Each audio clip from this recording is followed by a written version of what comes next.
All right. Well, I'm gonna get it started. We are going to be learning about the book of Jonah, but I'm gonna do it a little bit different than normal, and then we're gonna get this thing rolling. All right, guys. So real quick, this is how the format's gonna be. Um, I invited a couple people up here that I know are going to be interactive and going to be able to help bring value to what we're bringing here. Because I don't want this just to be me talking. I do want to be bringing a teaching, but I want this to be a reflection as well. I'm inviting people up here that are eager to learn, that are passionate, that know stuff on their own. So I am going to be breaking this up into four, maybe five sections, depending on how time goes. And I'm going to do a break in between where I would love to hear you guys' feedback. Would love to hear you guys ask questions, anything like that. Same thing with the audience. If there's anybody in the comments that has a question or something like that, we can definitely take a little bit of time for that. And then I'll move on to the next section. I'm doing this every Monday, Wednesday, Friday. So I'm not going to be able to complete this whole teaching here today. The book of Jonah is one of the smallest books in the Bible. And it is so deep. It is so deep, and it's kind of crazy how deep it is. So there's lined up. I'm only going to be able to read two verses out of Jonah, and we're just going to be unpacking. But I'm going to be doing a lot of like building up to Jonah, just to kind of get an outline as far as how we should be looking at these texts and so forth. So the book of Jonah. Here's how I'm going to tackle it. We're not just going to be talking about the story of Jonah, but the structure of it.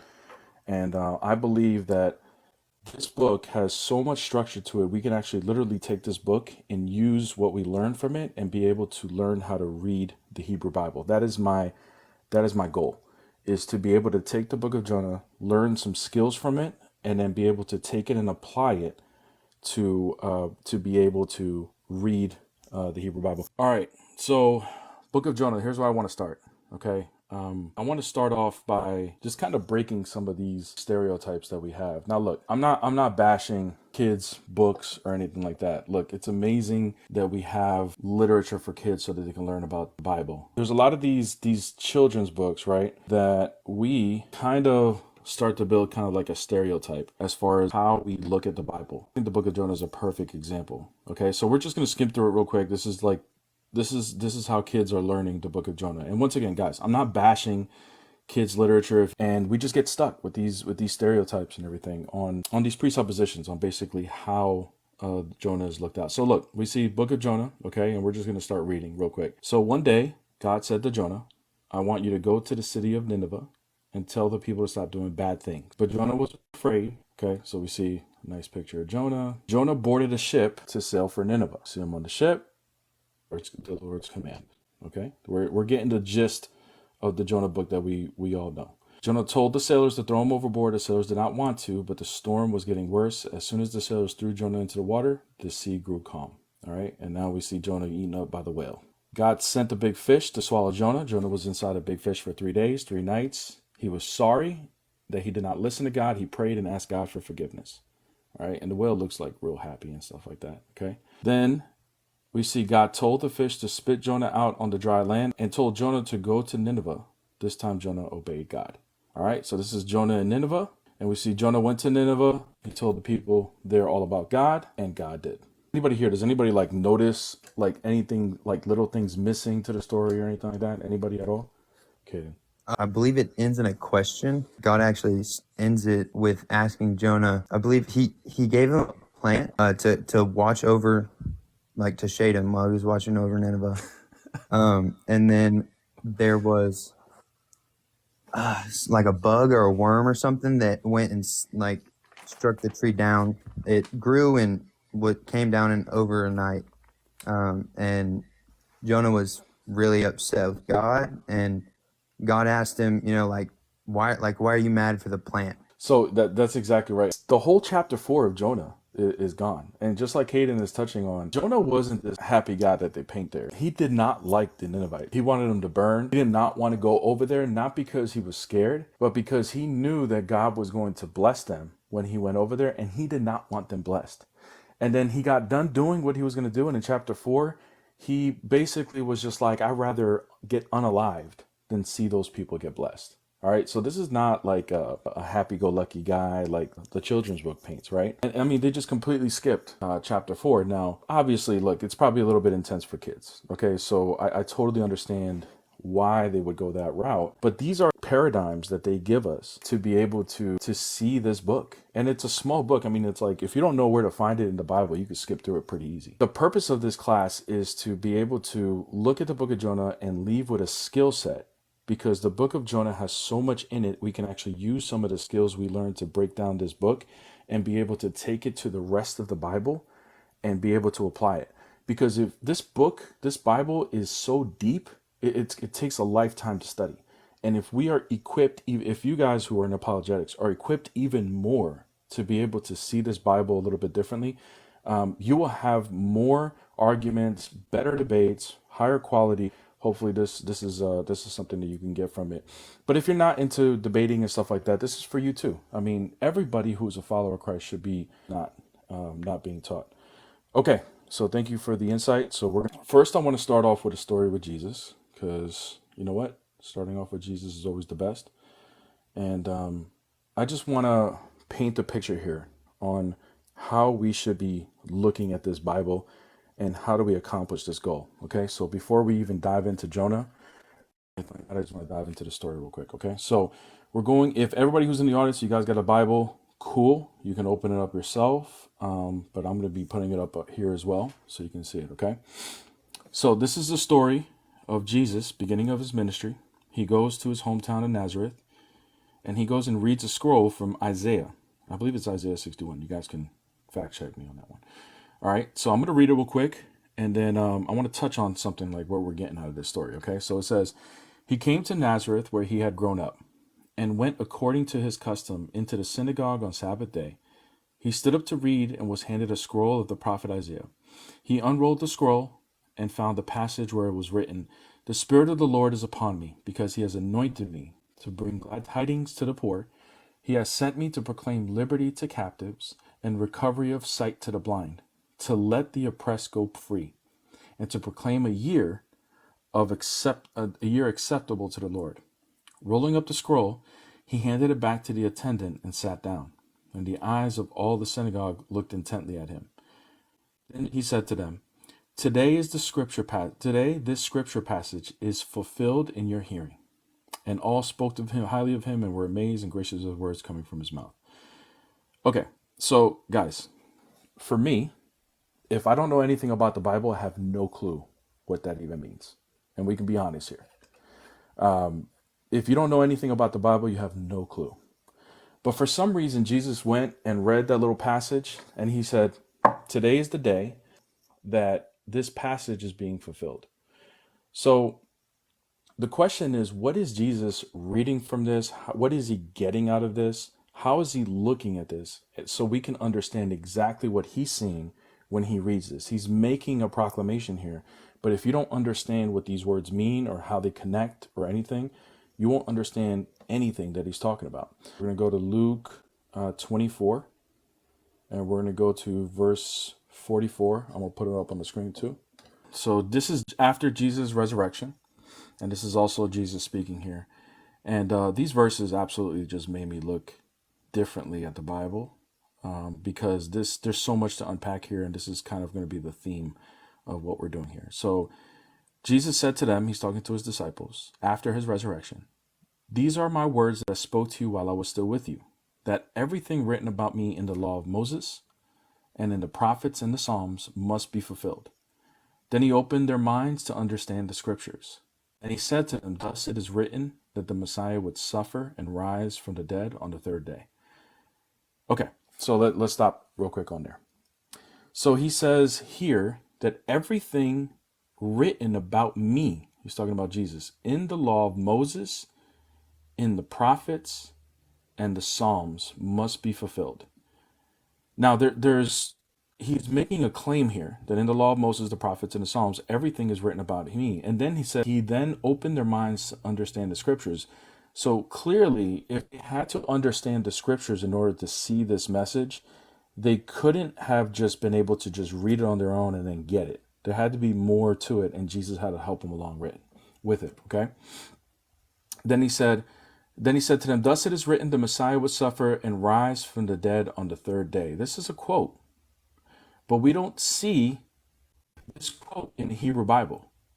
In verse 47, it says, and that repentance for the forgiveness of sins will be preached in his name to all the nations beginning from Jerusalem. Once again, this is not a direct quote from the Hebrew Bible, but it's being quoted as if it is. So somehow we're supposed to be able to read the scriptures and get these bullet points. The bullet points is that there's a Messiah. He would suffer. He would rise from the dead on the third day. And that repentance for the forgiveness of sins would be preached in his name to all the nations, beginning from Jerusalem. So these are points that Jesus is pointing out here that we're supposed to be getting by reading the scriptures. So the question is, how do we get this understanding? How do we get our minds open, just like the disciples did during this point here?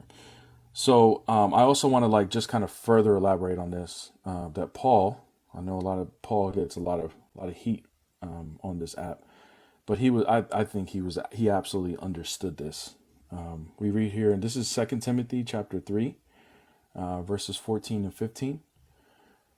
And actually, we can go to 16 as well. Okay. But you remain faithful to what you have learned and believed, because you know from what you've learned that from infancy you have known the sacred scriptures, which are capable of giving you wisdom for salvation through faith in Christ Jesus. All scripture is inspired by God and is useful for teaching, for refutation and correction, and for training in righteousness, so that the one who belongs to God may be competent, equipped, and for every good work. But I want to touch on what he said right here, and that from infancy you have known the sacred scriptures, which are capable of giving you wisdom for salvation.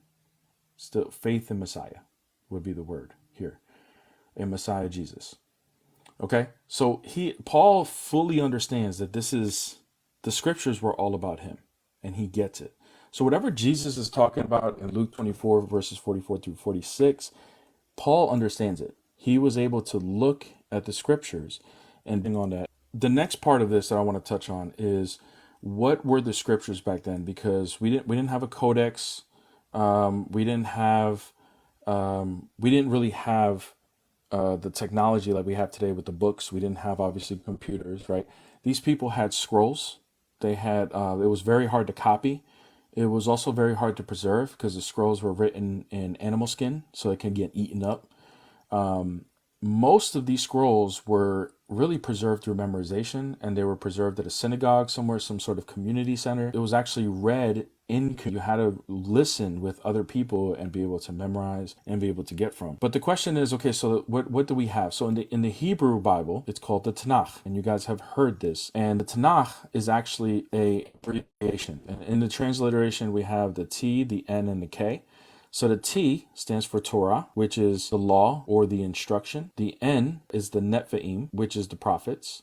And the K is the Ketuvim. All right. So that's what we have here. That's how we get the okay. So here we have Jesus actually referring to the Tanakh, because he says that everything written about me in the law of Moses, that's the Torah, the T, in the prophets, that's the Nevi'im, and in the Psalms, or it would be the writings as well, must be fulfilled, which is the Ketuvim. Okay, so he's referring to the entire Tanakh here, and we see it in the proper order. So he's saying in the entire Hebrew Bible, or the Tanakh, it was all written about me. Okay, so let's take a look at the structure here. So here we got like a comparison, okay, so you guys can see what the Torah, the Nevi'im, and the Ketuvim would be. And this is our English Bibles, okay, and how it's mapped out. It's ordered differently, okay? So when you open up a Tanakh, you're not going to get the same order as you would if you opened a English Bible, okay? So we see the Torah here. It's in the same order as in the English Bible. Now, this is a Christian word, the Pentateuch. But whenever you hear the Pentateuch, you know what it's talking about. So we have the prophets here. Okay, so in the Tanakh, we have the former prophets, okay, which is Joshua, Judges, Samuel, and Kings, which is more like narrative stories, okay, but they're called the former prophets. Then we have the latter prophets. We have the latter prophets, which would be called the major and minor prophets in the English. But you see here that the big prophets here are Isaiah, Jeremiah, and Ezekiel, and then you have all the other prophets down here. Okay, and it's broken up. Here we don't have the prophets. In our Bibles, it goes right to the history. So it goes into the book of the history of Israel. So Joshua, Judges, Ruth, First Samuel, Second Samuel, First Kings, Second Kings. Notice that there's not a one First Kings or Second Kings or First Samuel, Second Samuel. It's all one scroll of Tanakh. But here we break it up into two different sections because it's really long. Same thing with Chronicles. Okay, and notice Chronicles is not in the prophets. Then we have Ezra, Nehemiah, and Esther. Okay, then we have poetry. You have Job, Psalms, Proverbs, Ecclesiastes, Song of Solomon, etc. Okay, so that's how that's broken up instead of the prophets. Then we get to the writings, and we have in the writings we have leading the way is the book of Psalms, then Job and Proverbs, and then you have Ruth, Song of Songs, Daniel, Ezra, Nehemiah, and then it ends with Chronicles. And I want you guys to remember that here because that's going to be important. But then we have here in the English, then we have the prophets. We have Isaiah, Jeremiah, Lamentations, Ezekiel, and Daniel, ends with Malachi. Okay, so this ends with Malachi, and then this ends with Chronicles. Different order. Now, what's the point of the order? There's really not a lot of speculation. There's not a lot of people know exactly why the Christian Bible was put in this order, but you can kind of see why. You see that the Torah is the foundation of the faith. Then you see the history of Israel. Then you dives into like the poetry. So this is almost like looking into the past. This is the foundation. Here's the past. Then we're seeing some nice poetry in the middle, and then we're looking at the prophets, which is more foretelling to the future, and it's pointing towards Jesus. Okay, so that's the common speculation as to why that's put that way. It's kind of put together in a little bit of a different way. Okay, so now the question is, if we're going to understand the Old Testament, which order should we adopt? Not that either one of these are bad. It's not that the way the early church fathers did this way, it's bad or anything like that. But what we're trying to do is we're trying to get a way of looking at the Tanakh or the Old Testament and be able to see it the way Jesus saw it. So we already saw that Jesus would put it in that order, where we see the Torah, the prophets, and the writings. Okay, so let's take a look at one more verse here. We got Second Timothy, Psalms.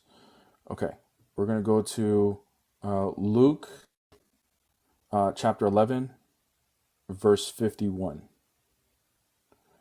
And we're going to see here, this is kind of a confirmation of what Jesus was, how he was looking at this. Even though he said we saw that order, but this right here gives us further clarification as to what order he's talking about here.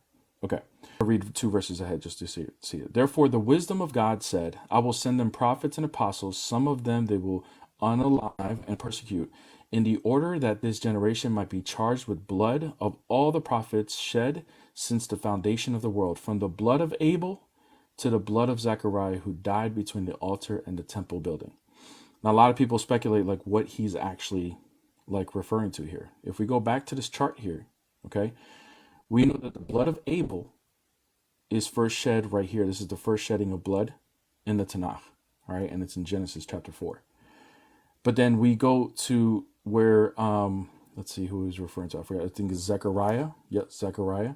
He was unalived by Joab, and that was in Chronicles chapter 24, right at the end. So we see that's the end of the Tanakh. So what Jesus is saying there is that from the whole Tanakh, that this whole wisdom of the Lord is being written based on this entire book. He's saying basically in another way, from beginning to the end. Where if we would look at it from this way, we would have seen, well, what is he talking about? Just Genesis to Chronicles? What about the rest of this? This is not the order that Jesus was looking at it. He was looking at it this way. Okay, he's a first century Messianic Jew, so we have to be able to adopt it that way. Any questions, reflections, anything? I'm actually wondering how come Daniel and like some of those books aren't in the prophets? How come they're in the writings? Yeah, that's a good question. It's because it does have it does. I think the explanation because I was looking that up too, It was it's because it has a narrative story behind it between by Nebuchadnezzar and so forth, whereas the writings are more, I'm sorry, the prophets are more of just an explicit word of God. Even though there is a prophecy in it, it has some narrative story behind it. Is the explanation? Because I did look that up too. That one surprised me as well. And the same thing with with Chronicles, because Chronicles is basically just a retelling of first or Samuel and first and second or Samuel and Kings, right? So it's like it would kind of fall into the prophets as well, but it went into the writings, you know. So that one was interesting to me too.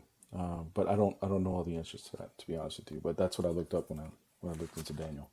All right, so now I'm gonna dive into one more thing with the Tanakh, and so when we're looking at the scrolls, because we don't have on the Tanakh, we don't have a scroll or a codex or anything like that. This is all primarily through memorization. They have to be able to connect these scrolls together and know whenever they're up into chapters and verses, and you know when it's going to the next scroll or anything. This is just all being written down and rolled up on a scroll. When we see here, we see that there's a design between each one of these major scrolls. So I'm gonna go back. I'm gonna go back to my chart here when we're looking at the Tanakh. Okay, so we would see these as individual scrolls, and then these would all be connected together as like as a group. And then you would go down to the Nephiim, right? And the same thing here. It would all just be connected. Now, same section or not, you would have some. You need some sort of structure in order to be able to see this, and this is crucially important to be able to see what we're talking about here with how Jesus saw the Tanakh. So we see here in scene number one, we know that we can get a connection between the beginning and the end of something by looking at the last words of what it's being told here. So we can see, we're going to go to Deuteronomy chapter 24. And let me open it up real quick.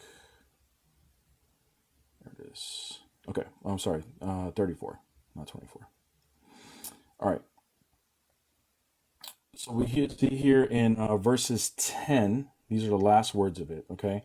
We're going to start seeing what we call a pattern, okay? Like what we call like a pattern that's going on here. The patterning is how people are able to break down certain parts of the Hebrew Bible, be able to kind of go in a little bit deeper. So in Deuteronomy 34:10, we see since there is no prophet has risen in Israel like Moses, whom the Lord knew face to face, and all the signs and wonders of the Lord sent him to perform in the land of Egypt against Pharaoh and all his servants and against all his land. And all the great might and all the awesome power that Moses displayed in the sight of all Israel. Okay, so basically how the Torah ends is this. Look, we know from Deuteronomy 18:15, Moses says that there's going to be a prophet that's going to rise amongst you guys like myself. But then it says here in verse 10, and obviously Moses didn't write this because we know that he ends up unaliving. But it says, since there's no prophet has risen in Israel like Moses, whom the Lord knew face to face in all the signs and wonders. So we know here that in this time, they still haven't seen a prophet whenever they wrote this.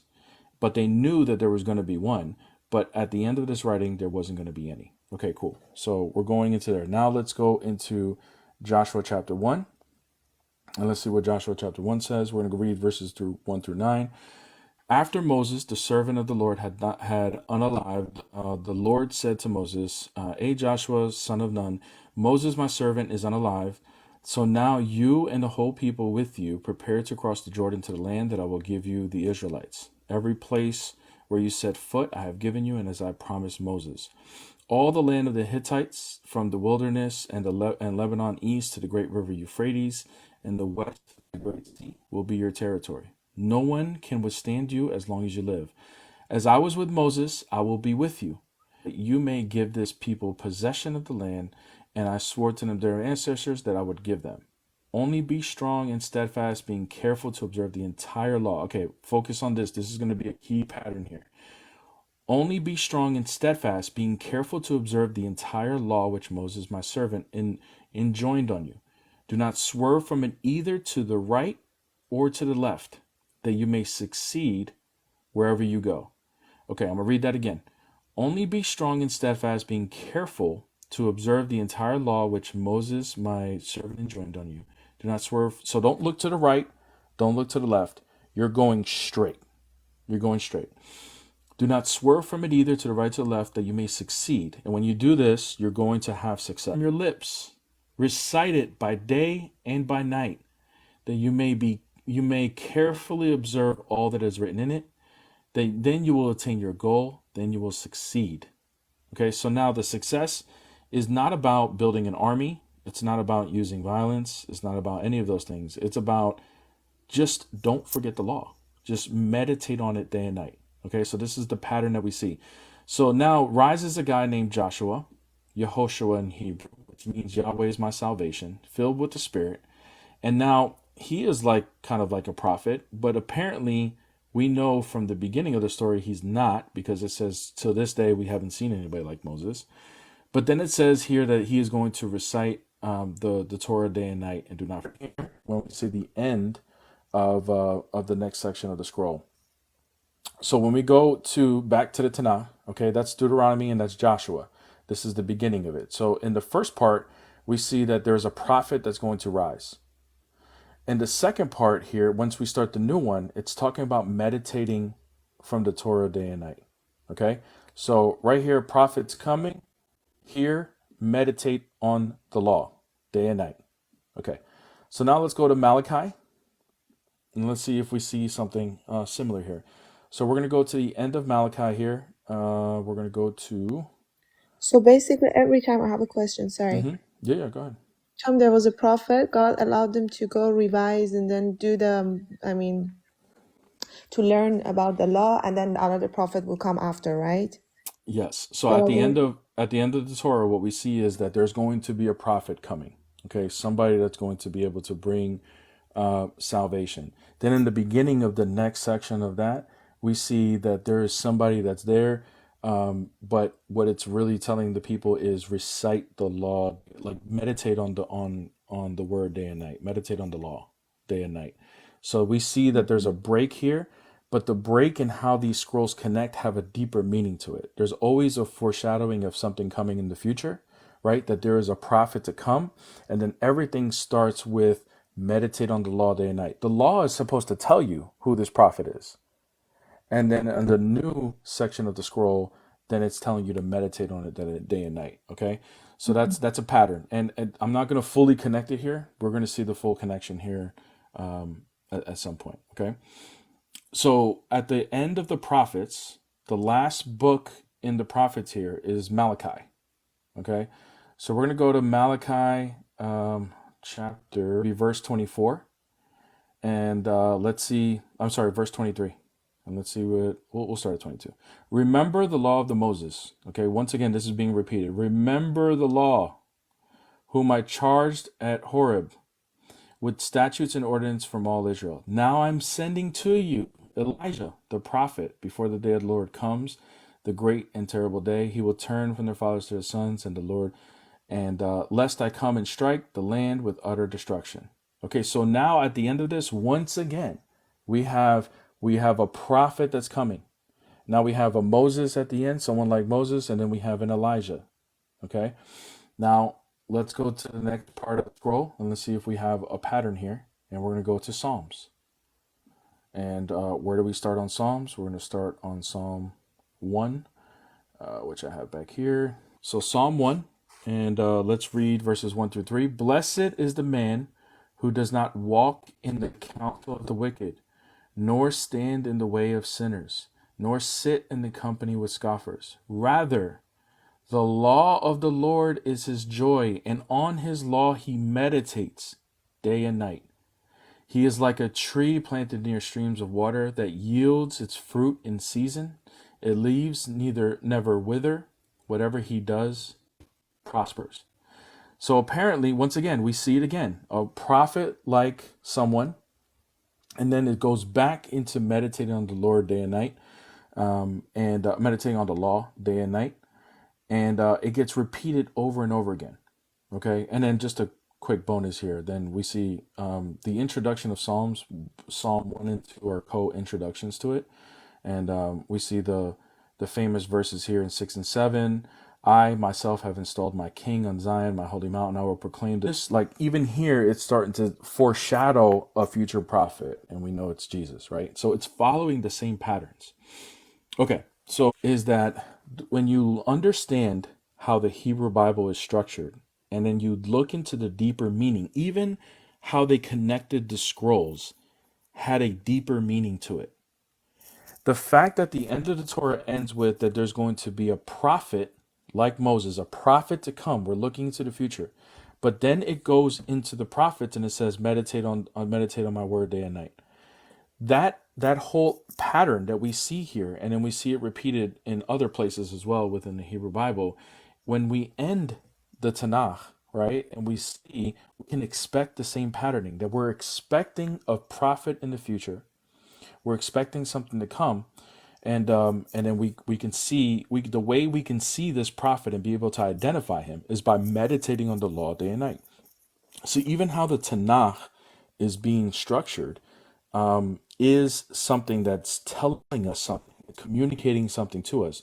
Maybe when the writers were putting this together, they were just trying to find a way to put it together in order to make sure it's structured and everything. But this book is so divine that even this is why we call it inspired word. Even through that structuring, that they were just trying to make it simple and stay more organized, communicates a deeper meaning that the humans could have never corroborated on. This is why we feel like this book is divine. This is why we see it this way. This is why we can call this the Word of God. This is why we can see the beauty behind it and how this all points to Jesus. All right, are you guys tracking with me so far? Yep. All right, cool. I'm gonna break for a quick second. Questions, comments, anybody in the comments as well, if you guys have questions and stuff like that. Besides the trolling questions. I see people already trying to debate in the comments. Reflections, guys. Anything you guys have picked up? Is there anything you see differently? If so, if you guys can share it quick, I appreciate it. Anything at all. What I understood from Tanakh, I think, is that God would send a prophet and then he would give them time to go through the law and practice the law and spread the law, obviously, and then would send another prophet if it wasn't like successful, right? Mm-hmm.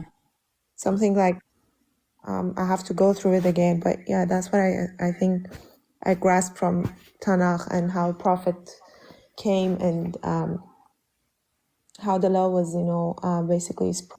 No, that's exactly right.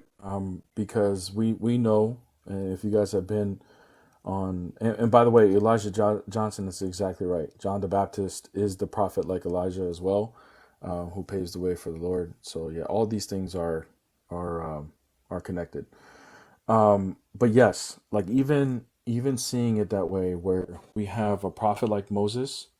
Moses was seen at a high regard, but he failed. He ultimately didn't have faith in God. He also had rebellious issues, right?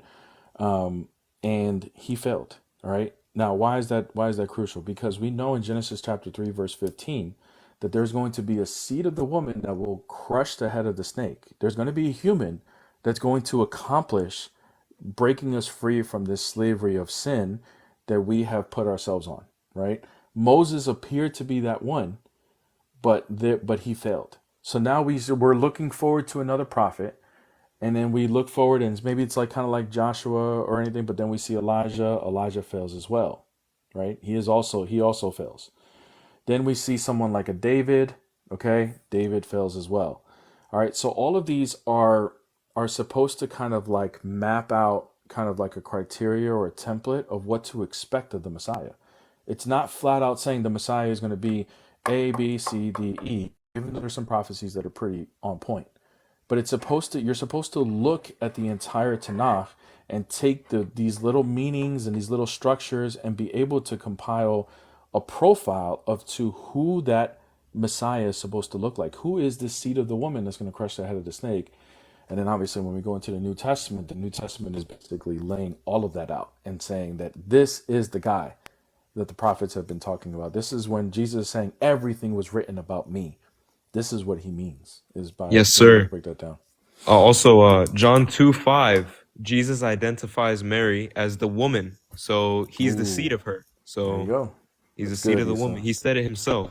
It's not just speculation and conjecture. That's really good, Issa. Yes. What was that, John 2:5? Yes, sir. Actually, verse 4. In verse 5 is where Mary tells the servants to do whatever Jesus says. But verse 4, he calls Mary woman to identify her as the woman. Ah, when at the wedding. That's really Yes, good. A sir. lot of people take it as like he's being disrespectful too. Yep. That's And doesn't crazy. Bear, correct me if I'm wrong, but that literally ties into him turning water into wine. That's also a miracle associated with the seed of the woman, no? I don't know. You have to walk me through that It's one. I think they're drawing a parallel into, I don't know. I'm gonna have to look into it. I don't want to interrupt the YouTube video, No, no, no, but you're keep good. going, bro. This is No, a no, good you're good. session. Yeah, yeah, yeah. No, no, no, that's fine, dude. That was really good. I actually learned something from that. So, okay. All right. So now we have an idea of the Tanakh. Now we have kind of like a quick crash course. I mean, obviously, this is not everything. This is so deep, right? There's a whole class that I took that were like, I don't know, like 50-hour sessions or whatever on how to read the Tanakh, right? So this is just a quick, just observation, okay? But what I want to get out of it is that every pattern that's being done matters. Every word is connected to something. Quick, there's 66,000 hyperlinks. So that means there's 66,000 where a verse is connected to another verse in the Bible. 66,000. That's about two hyperlinks per every verse in the Bible. This is tightly knit. There's repetitive patterns here, endless, that will take a lifetime to study, which is why you have to meditate on it day and night. So this is what I want to get out of it. So even though the book of Jonah is only 4 chapters, even though it's a quick read, this book Bible, and you can get a deeper meaning out of the book of Jonah, and you can kind of see what Jesus is referring to here. But before we go into Jonah, let's talk about like the one time that Jesus actually referred to Jonah. And you can see it in Luke, but we're going to look at it in Matthew chapter 12. Starts at verse 38 if you have your Bibles, but I'm going to pull it up. All right, so let's see what Jesus says about Jonah. Okay, so it says, this is very famous. You know, we bring this in debates all the time. Then some of the scribes and Pharisees said to him, Teacher, we wish to see a sign from you. He said to them in reply, An evil and unfaithful generation seeks a sign, but no sign will be given it except the sign of Jonah the prophet. Just as Jonah was in the belly of the whale 3 days and 3 nights, so will the Son of Man be in the heart of the earth 3 days and 3 nights. At the judgment, the men of Nineveh will arise with this generation and condemn it, because they repented at the preaching of Jonah, and there is something greater than Jonah. Jesus knows his scriptures. We know that Jonah is not depicted as a good guy. Okay, so we can assume that Jesus knows that too. But what he's saying here, that there's something greater than Jonah, but you're still rejecting me. There's something greater than Jonah here. So what he's saying to the Pharisees is that not only is there something greater than Jonah, but you're worse than Jonah. You don't even see that I'm here that's even greater. And not only that, you're even worse than the Ninevites. You're worse than both of them combined. Yet you're still unable to see it. The other thing is, it's interesting. They were asking for a sign from who went up against a pagan god, and they were asking. All right, this is now a hyperlink to to Daniel chapter 7, verses 13 and 14, the prophecy of the Son of Man that will ride up to the clouds in glory after he was trampled in death. And he will ride up to the clouds and sit at the right hand of the Ancient of Days, which is the Father. This is where the Trinity actually really starts to come to life in the Tanakh. Okay, so we see the Son of Man. Okay, will be in the heart of the earth in 3 days and 3 nights. Okay, the other thing I want to point to is too. It refers to Jonah as a fish. Okay. It is a whale that is being described here. This Greek word, and I'll have to look it up, and I apologize. I had it, but I didn't put it on my notes. But the word for whale here in Greek is more referred to like a monster, like a huge monster in the sea, like a sea monster. They had a word for fish. They had a word that could have been used here, but the word used here is more of like a monster here. And this is going to be a hyperlink that we'll talk about in a later session. But we see in Genesis 1, we see that the creation of the oceans, there's a sea monster, and we learn later it's Leviathan, right, in Job, that is seen as the great dangerous monster in the ocean. And the ocean is a symbol of death and Sheol, where all chaos comes from. Okay, so in the belly of the sea monster for 3 days and 3 nights, so will the Son of Man be in the heart of the earth, will be in death 3 days and 3 nights. Okay, so this is all being connected. This is a hyperlink now, back to Genesis 1. Yeah, Elijah, Michael Heiser is a scholar I learned a lot from. Absolutely. Rest in peace to Michael Heiser. But we see a hyperlink back to Genesis, and we see, I mean, just all kinds of connections here. Okay, so there's a deep meaning here. Jesus is looking at Jonah not just as like some kid's book. Okay, this is a deeper meaning that somehow points to him. The question is how, right? How does it point to him?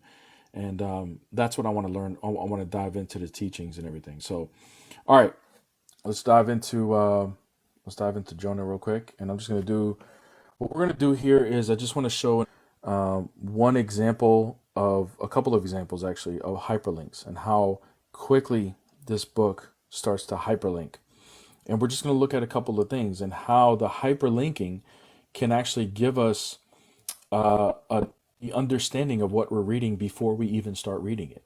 Okay. Okay, so the first thing I want to point out to is this. We're going to read Jonah chapter 1, verses 1 and 2. Okay, so the first thing I want to point out here is it starts off with the word of the Lord came to Jonah. Okay, so whenever we are reading this, the word of the Lord came, this is always a start to a book of the prophets.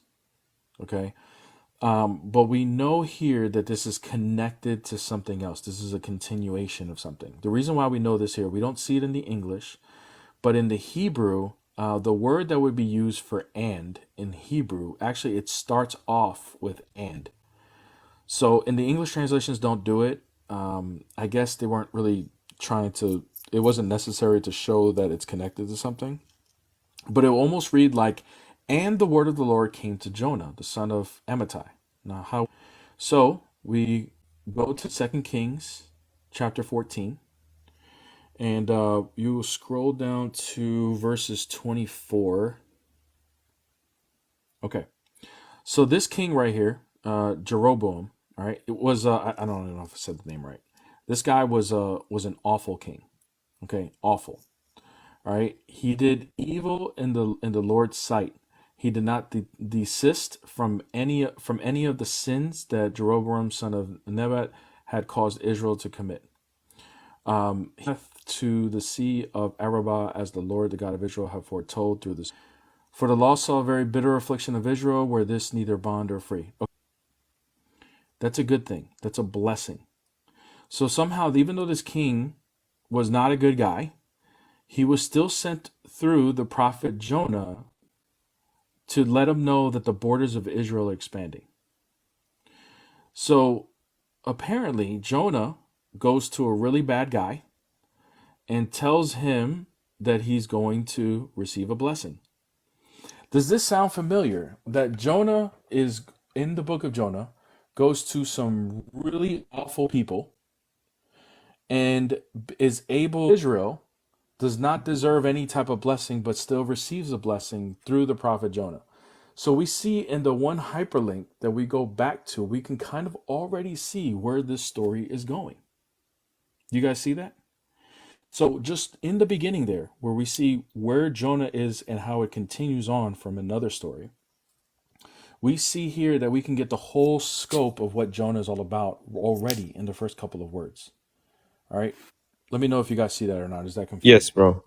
It's like made bold. Thank you, bro. Yeah. Okay, cool. So cool. All right. So we see that. So now let's go back to Jonah. The word of the Lord came, the son of Amittai, set out to the great city of Nineveh. Okay. Nineveh. All right, well let's take a look real quick. And actually, we don't have to go too far from Jonah, because when we go to Jonah, we go to the very next chapter. When we go to the next chapter, it's going to be verse 29. So this is 2 Kings 15, verse 29. And we see here, in the days of Pekah, king of Israel, Tiglath-Pileser, king of Assyria, came and took Ijon, Abel, etc. Okay, now we can stop there because these names are going to get tongue tied. Okay, Nineveh is the capital city of what? Assyria. So we see here in the very next chapter that Israel starts to the enemies start to come over and take over, and it's Assyria. The king of Assyria is the one that comes, and he is from Nineveh. Nineveh goes right into the next chapter, and it's tied to Jonah. So now Jonah deserve it, but he gets it anyway. Israel gets it. Now Assyria comes, the capital city of that is Nineveh, comes and takes it over, and now we have the continuation of Jonah. And the word of the Lord came to Jonah, son of Amittai, set out for the great city of Nineveh. And now he's being sent out to Nineveh, just like he was sent out to that awful king. Now he's going to be sent out to this great city that's also awful. Okay. So we see already in 2 Kings 14 and 15, we already see where the story's coming from and how it unfolds. But this is also a hyperlink. There's another hyperlink to Nineveh, to Genesis chapter 10. So Genesis chapter 10 is what we call like the table of nations. It's 70 nations that are laid out, that eventually end up being Babel, or Babylon, right? And we see in Genesis, and actually we'll see it right here in verse 10, the beginning of this is talking about Nimrod, by the way. Okay, so Nimrod ends up being we see here Cush in verse 8 fathered Nimrod, or Nimrod, who was the first on earth to be a mighty man. So this is like a warrior. He was a mighty hunter before the Lord. Therefore he said, like Nimrod, a mighty hunter before the Lord. The beginning of his kingdom was Babel. Okay, in Hebrew it's Bavel, but it's put into English as Babel, and then for some reason English translators just made it into Babylon. Okay, but this is the same city, Babylon. Eric, Akkad, Calneh, and the land, and then from Babylon they went and built another evil empire, so to speak, because we know Babylon is an evil empire. And from that land he went into Assyria and built Nineveh. Okay, and it is referred to along with those other cities as that great city. There's only 2 times in the whole Hebrew Bible that the great city is referred to, and that is right here and the book of Jonah. So right there, if you were to look at where the great city is, you would automatically go to Genesis 10, and you would already see that Nineveh is being considered as that great city, just like in the book of Jonah. So we Bro, this know is that insane. Nineveh, that great city, is wicked, because we know it comes from Genesis 10, which is started by this guy who was evil, and it comes from Babylon. Do you guys see this? Like, this is from the first 2 verses, we already see how quickly this thing starts to unravel, and you can get the whole story of Jonah, or at least predict the whole story of Jonah in the first 2 verses.